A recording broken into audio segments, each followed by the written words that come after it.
மழைக்காலம் ஸ்டார்ட் ஆகிட்டாலே வீடு முழுக்க அங்கங்கே ஒரு மாதிரி ஸ்மெல் வர ஆரம்பிச்சிடும். அதுவும் இல்லாமல் குழந்தைங்களுக்கும் கோல்டு ஃபீவர்னு வர ஸ்டார்ட் ஆகிடும். ஸோ நான் ரொம்ப நாளாக ஃபாலோ பண்ணுற ஒரு விஷயத்தை தான் உங்கள் கூட நான் ஷேர் பண்ணியிருக்கேன். ஸோ இது வந்துட்டு வேறு ஒன்றும் இல்லை, பால் குங்குலியம் சொல்லுவாங்க. நாட்டு மருந்து கடைகளில் கிடைக்கும், பார்க்க கற்கண்டு மாதிரியே இருக்கும்.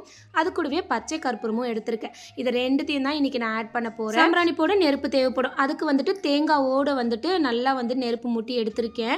ஸோ அது கூட வந்துட்டு பால் குங்குலியத்தையும் அது கூடவே வந்துட்டு பச்சை கற்பூரம் வந்து தூள் பண்ணி போடும். அது கூடவே வேப்பிலையும் கிராம்பையும் வந்து நல்லா காய வச்சு பொடி பண்ணி பவுடர் மாதிரி பண்ணி வச்சிருக்கேன்.